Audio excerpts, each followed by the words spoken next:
అర్థం చేసుకోవడానికి మనకి ఇవన్నీ ఉపయోగపడతాయి. డెమోక్రసీ గురించి మాట్లాడే ముందు జగన్మోహన్ రెడ్డి గారు 2020లో కడప జిల్లాలో జరిగినటువంటి ఎన్నికలు ఒక్కటే ఎగ్జాంపుల్ తీసుకుందాం.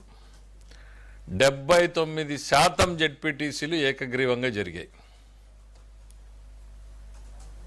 ఎంపీటీసీలు 76% ఏకగ్రీవంగా జరిగాయి. ఓన్లీ కడప జిల్లా, ఆయన జిల్లా గురించే నేను చెప్తున్నాను, ఇంకా రాష్ట్రం గురించి చెప్పట్లా. అది రాష్ట్రం మొత్తం కళ్ళు తెరిచి చూసింది ఆ రోజు ఏం జరిగింది అనేటువంటిది. 79% జెడ్పీటీసీలు 76% ఎంపీటీసీలని ఏకగ్రీవంగా చేసుకున్నటువంటి మీరు ఈరోజు డెమోక్రసీ అంటూ పెడబొబ్బులు పెడుతూ పొర్లు దండాలు పెడతా ఉంటే ప్రజలు నవ్వుకుంటున్నారు. మీరు డెమోక్రసీ గురించి మాట్లాడితే దయ్యాలు వేదాలు వల్లించినట్టు అవుతా ఉంది. ఇది ఈ ఎన్నికలకి స్టేట్ ఎలక్షన్ కమిషనర్ ఎవరు? మీరు నియమించిన వ్యక్తే. ఏదో కొత్తగా వచ్చి ఎవరినో అక్కడ పెట్టి లాస్ట్ టైం అంటే ఏదేదో మాట్లాడారు, ఎవరు లేదే, సేమ్ పర్సన్.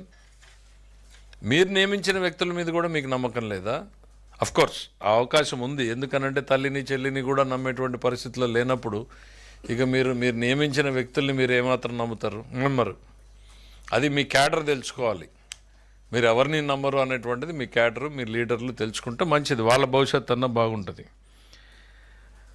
30 సంవత్సరాల తర్వాత, దాదాపు 40 సంవత్సరాల తర్వాత పులివెందల్లో డెమోక్రటిక్గా ఎన్నికలు జరిగాయి. దానికి బెస్ట్ ఎగ్జాంపుల్ 11 మంది నామినేషన్లు వేశారు.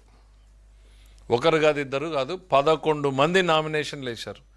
మీరు నిజంగా ఫోర్స్ చేయాలి అనుకుంటే మీలాగా ఏకగ్రీవం చేసి ఉండొచ్చు, లేదు ఇతరులు వేయకుండా ఆపుండొచ్చు.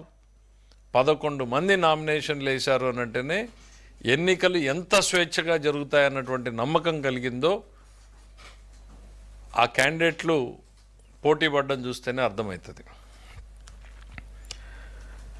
మీరు ఇంకా ఏదో మాట్లాడుతున్నారు, డీటెయిల్స్ ఇవాళ కడపలో కూర్చుని మా వాళ్ళు అక్కడి నుంచి డీటెయిల్స్తో సహా ప్రెస్ మీట్ పెడుతున్నారు జగన్మోహన్ రెడ్డి గారు చెప్పిన దాని మీద.